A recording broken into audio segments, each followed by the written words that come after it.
one episode of Ted Lasso. 29 minutes, 36 shots of Apple products. That's about 1.24 Apple products per minute. Over the last month, I've analyzed 74 Apple TV Plus episodes, or about 2,600 minutes worth of shows. But why do this to myself? Well, I was struck by how heavy-handed some of the Apple product placement is, and by how likable Ted Lasso is. Nice. In the 74 episodes I watched, there were over 700 Apple products shown, over 300 iPhones, 120 MacBooks, and around 40 pairs of AirPods. Apple declined to comment on this and any of the reporting in this video. Various writers and producers for Apple TV Plus shows did not return my emails. Now, Apple product placement isn't new. The company's products have been showing up in TV and movies for decades. What is new is that it's now on Apple's own proverbial turf, and terms. Now that tech giants control their own streaming services, they're able to subject TV lovers to a whole new type of product integration. After consulting product placement experts and engaging in what can only be described as a punishing watch process, I found that not only is Apple's strategy just way over the top in terms of quantity of products shown on screen, but it's also very strategic. Before I got to watching, I had to teach myself how to effectively watch for product placement, so I spoke with various experts, including Crystal Antonia Russell, and I'm a professor of marketing at the Graziadio School of Business at Pepperdine University. Dr. Russell is one of the longest-running experts on product placement, studying it for more than 20 years now.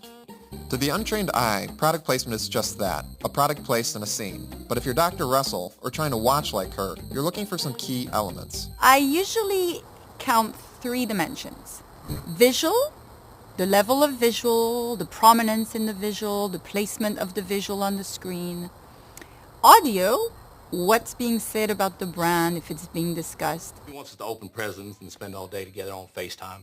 And the last one is plot connection. And plot connection includes any relevance to the plot, but also the characters in the stories. So with those 3 parameters in mind, I've analyzed 5 shows all the way through, every episode, including Ted Lasso, Mythic Quest, Morning Show, Trying, and Defending Jacob. Experts watching for product placement use a handy guide for determining where a product appears in frame.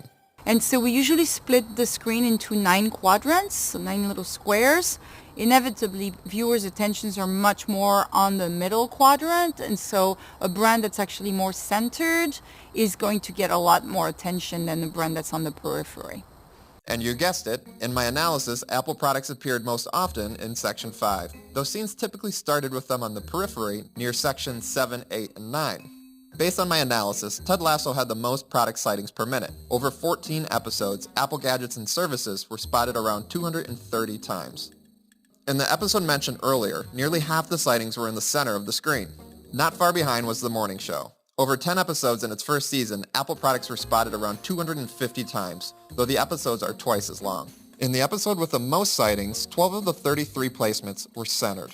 While Mythic Quest, Trying, and Defending Jacob didn't have nearly as many integrations, Apple products and services were frequently right in the middle.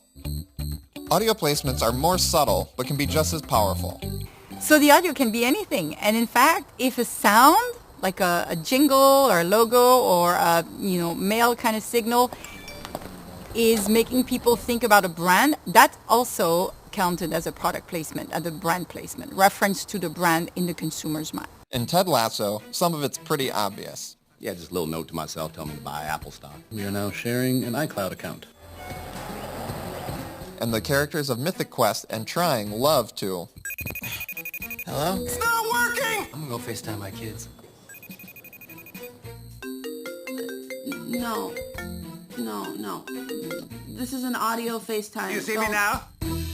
And our last and most subtle of the product placement dimensions, plot connection. Think of Apple gadgets as literal plot devices. They're being used to move stories forward and develop characters.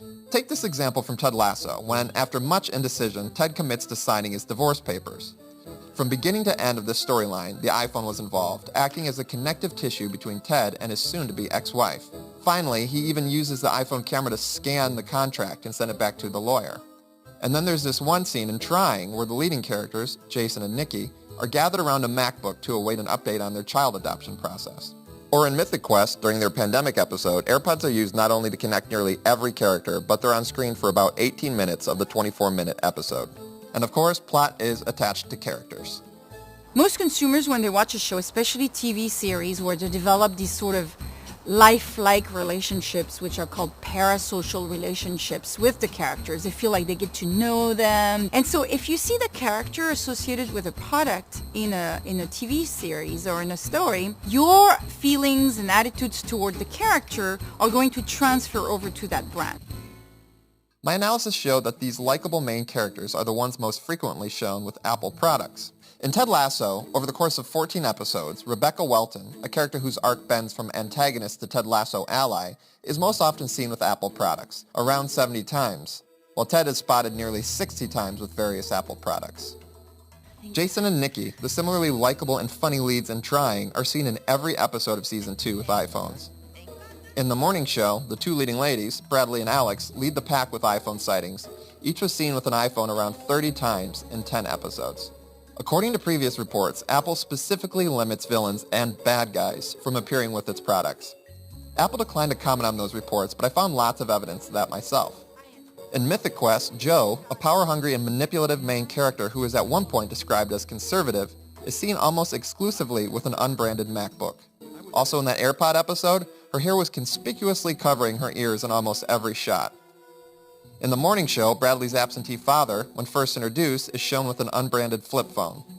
And in Defending Jacob, Leonard Patz, one of the main characters, uses an Android, and also is a pedophile charged with murder. So how does this all affect you and me, the viewers? If a product placement is effective, your attitude will be more positive after watching an episode than before. So we can measure pre and we measure post and we compare that. But really, the best is to see, like, well, are they going to buy a Pepsi? And that's really hard to do. In the case of Apple, you've probably already bought the product. Now, you just like this guy so much, you might buy it again. I